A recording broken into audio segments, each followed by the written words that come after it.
Salut tout le monde. Alors sur ce coup-là, je vais préparer mon matériel pour partir faire une petite rando sur Bord-les-Orgues avec les gars de Trail du 24. J'ai fait une trace sur GPX Studio, donc ça va être pas mal de recos. J'ai rien à préparer à l'avance à part la trace. Donc voilà, en attendant je vais vous présenter mon matériel. Donc le matériel que j'ai là c'est pour dormir, manger, me laver, il n'y a pas de souci. C'est à peu près sensiblement le même que quand je pars en voyage, juste 2-3 détails qui changent, mais pas grand chose. Voilà, allez c'est parti.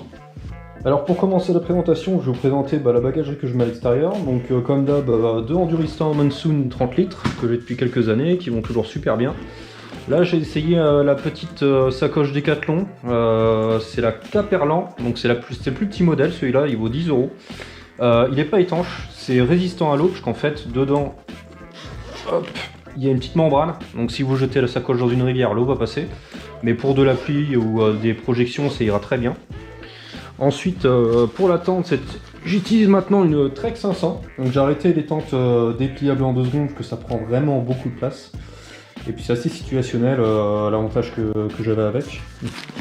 Donc la Trek 500, dessus j'ai foutu ma chaise et le maillet pour les sardines.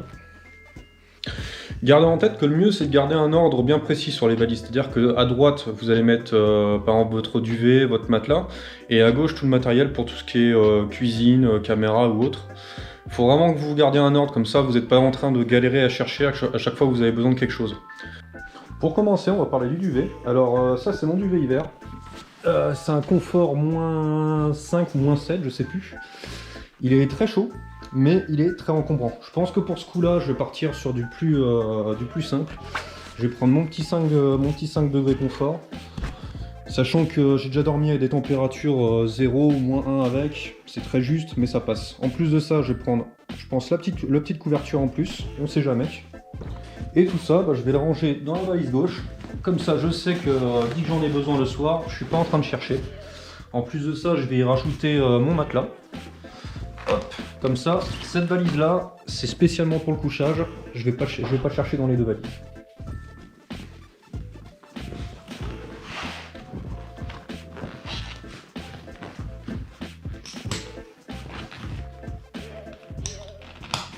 Pour la popote, je fais assez simple. Alors là, c'est ma petite housse pour le réchaud à essence qui est ici de la marque BSR. Donc c'est une marque chinoise que j'utilise depuis quelques temps, qui va très bien, bizarrement. J'ai payé que 40 € et il a toujours bien fonctionné. Ensuite, la gamelle façon armée, comme ils disent à l'ancienne. L'avantage, c'est que ça me fait 3 gamelles en une. Là, ça, je m'en sers de tasse. Ça, je m'en sers pour me mettre 2-3 merdes. Et ça, je m'en sers pour faire chauffer comme une casserole. Une petite éponge pour décoller quand ça colle. Et une petite sacoche Lily Bros, qui est aussi une sacoche coréenne, pas chère, que j'ai depuis des années et qui m'a jamais lâché. D'ailleurs, avant, je les mettais sur le côté de la moto. Elles ont pris quelques chutes et ça tient le choc. C'est pareil, quand vous mettez vos affaires dans vos sacs, n'hésitez pas à compartimenter dans d'autres petits sacs. Comme ça, ça évite de chercher et de tout foutre en bordel dans les valises. Pour la suite, dedans, je mets de quoi tenir un jour en sous-vêtements. Quand je suis en voyage, je prends généralement pour 2 jours. Comme ça, ça me laisse le temps de sécher sur la moto et de laver au fur et à mesure. Une serviette. Généralement pareil, j'en ai 2. Comme ça, j'en utilise une pendant que l'autre sèche sur la moto. Et elle sèche en roulant. Et ici, j'ai tout le matériel pour me laver, donc brosse à dents, dentifrice, savon,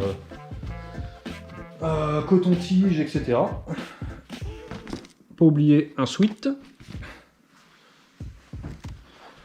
pantalon, et une petite paire de baskets, pas trop encombrante, parce que sinon ça prend trop de place. Sachant que là, je ne vais pas en prendre, parce que pour une soirée, j'ai pas envie de me prendre trop la tête. Et comme vous pouvez le voir, les deux valises ne sont pas remplies à fond. Elles sont vraiment... Enfin, j'ai encore de la place, quoi. Normalement, je peux monter à peu près jusque là. Et là, il n'y a pas besoin. Donc voilà. Pour terminer, sur le matériel de derrière, la petite Caperlan, en fait, là, je vais partir. Ça fait pas longtemps que je l'ai, hein, ça va être en test, là. Mais en fait, je vais la garder vide. Parce qu'en fin de compte, ça va me servir à mettre la bouffe. Petit à petit, je vais faire le plein dedans, je vais avoir accès directement de l'extérieur. C'est-à-dire que si j'ai un petit creux, je suis pas en train de fouiller dans les valises pour trouver un petit truc à grignoter. Alors pour devant, j'utilise une sacoche réservoir, donc c'est une Gili 6 litres.